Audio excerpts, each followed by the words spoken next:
Well, well, day after Thanksgiving, and been a pretty good day. Didn't do anything, just laid around. But I got thinking about about June 21st, 2017. That's the day they took me out of solitary or wherever I was being. That's the day I came to back in the jail, in the hospital, being examined. And that's where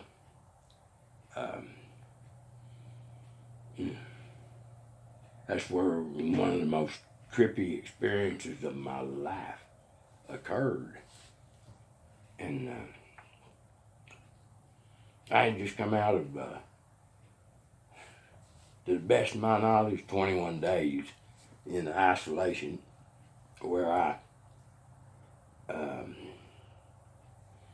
had visions of being in another dimension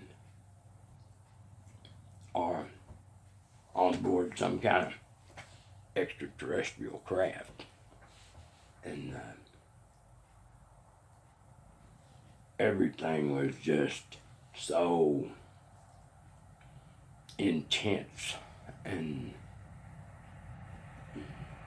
majestic. Yeah. And when I came back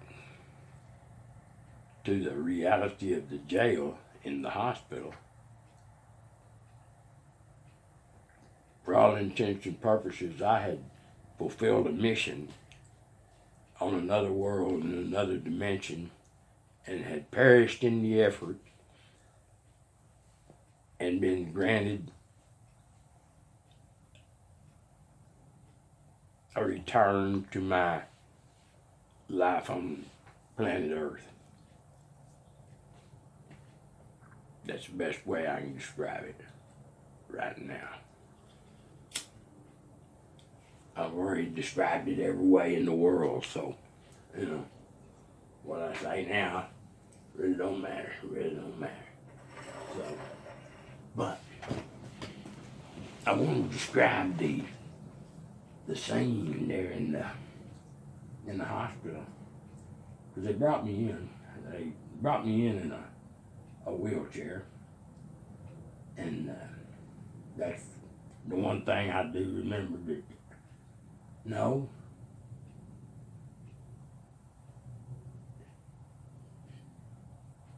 they didn't. No, they didn't. They drugged me in there.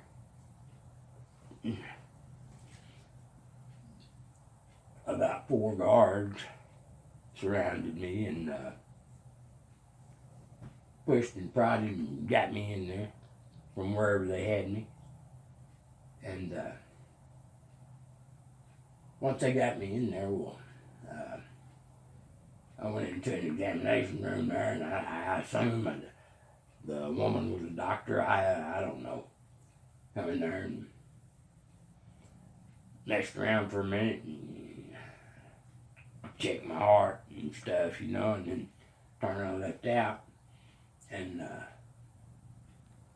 they set me out in a chair there outside the examination room. I mean, you had to move from one spot.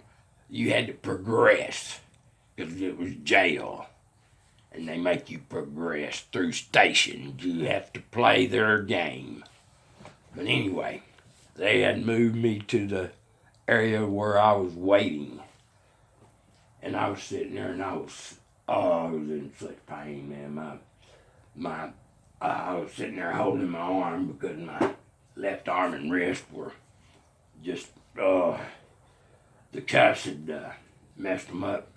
Well, my wrist had been broken before, and had a couple of surgeries on it to put it back together. But the handcuffs had re-injured that wrist. And I had acquired a broken arm on the way to jail. So I was sitting there, and all I could do was sit there and hold that arm and my shoulder, try to keep them from hurting. And my other shoulder was hurting, and my back was hurting, and my neck was hurting, and my feet were hurting, where all the skin had rubbed off the soles of my feet, and they were just raw meat. And I had cuts on my legs, and a big old cut on my gash on my right arm there, where a guard yanked my arm through the door and cut a big gash in it, and that was wide open. And I was pretty beat up. I had bruises all over me. And, I mean, I just spent a month trying to get to the hospital, is what it boiled down to, as far as I was concerned. Trying to get some medical attention. I've been waiting a month to get some. There you go. But so I'm sitting there, and there's about 10 or 12 guards in the hospital area there, at the door, around me. Not necessarily around me, but there's a reception desk there where the guards congregate, and the nurses' station is over the other way, and that's where all the nurses hang out. So I'm sitting there, and there's a big, I mean, I'm just a prisoner, man. I'm sitting there, and for all them guards were concerned, I could have been a crocodile or a hamster. They just really didn't care as long as I stayed put and didn't, make any ruckus or anything. So that's what I was doing. I was sitting there just trying to stay out of trouble. So anyway, I sat there for a while, and then they told me to go into an examination room there, or somehow I went in there. I don't know who took me in there, but this nurse, not young, she was, probably 35, 40, I don't know. I wasn't paying attention to that, but she come in, and she had this medicine in a vial, and it was purple, and it glowed. It looked like beautiful neon, not real bright, just a glow to it, but it was a beautiful purple color. And she started loading it into a syringe, and I asked her, I said, hey, what is that? She said, I don't know. I said, where'd it come from? Is it alien? And she said, I don't know. I don't know. I think.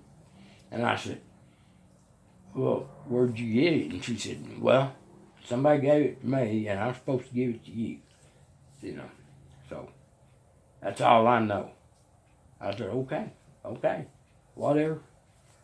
I mean, I didn't care. I was hurting so bad. Whatever it was, give it to me. It couldn't hurt me. If it killed me, I'd be better off, So, anyway, it was a big injection too, probably 50 cc's or something, I guess 50 cc's is an appropriate amount. But, yeah, she gave me that injection, and I didn't feel, it wasn't no big of sensation, it was just like getting a B12 shot or something like that, But they had me go back in there and sit down in that chair. And so I'm sitting there waiting for them to do whatever comes next. And I'd been sitting there for about 15 minutes or so, and I got to noticing that the bruises on my arms were starting to fade. I mean, like, they were getting lighter by the minute as I sat there, and they were just disappearing.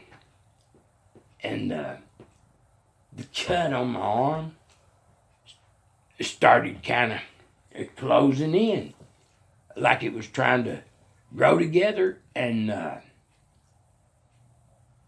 the cuts on my legs started kind of drying up, and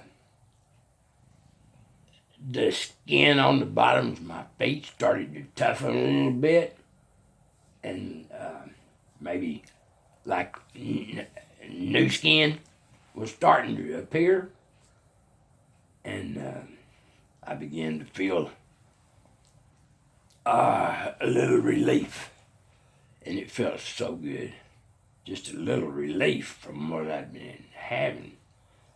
And I thought, my Dad, what's going on? What was that? What was that stuff? Because I was starting to heal. Yes, sir. I was beginning to heal. And I sat there for about 30 minutes, and I mean, they were almost gone. And I asked one of them guards, I said, man, do you see what's happening? And he looked at me like, what are you talking about? And I told him, I said, do you see what's happening to me? And he acted like he didn't understand what I was saying, so I couldn't say nothing else. But it was amazing. They acted like they didn't even know. So anyway, make a long story short, they assigned me to a bunk right there close to the guard, and they put me in that bed and handcuffed me to the bed, my ankle. And I was there, and I got angry, and I got the spirit became so intense. I mean, friends, at that point, I believed I was Jesus Christ. I had been suffering so long, and Jesus had been within me, in me. I had been seeing what was happening through the eyes of Jesus Christ. I swear it. I do not lie about this. Why would I lie about this? I am not insane, my friends. No, sir. I am not insane. And no matter what they tell you, I am not.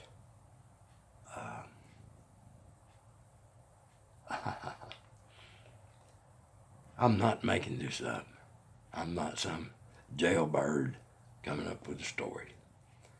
And I know I have been out there with some of what I've been saying, and how I've reacted to all this, but it's been pretty traumatic, damn traumatic, and there's been nothing to bolster any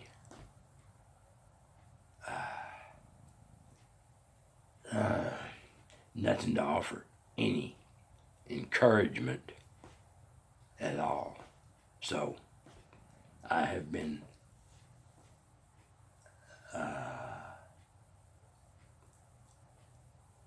the message I had was so wonderful for everybody, but I've been made to become so angry, and I'm trying to get over it real hard. So there you go. But anyway, I'm asking them, I said, do you see what's happening to me?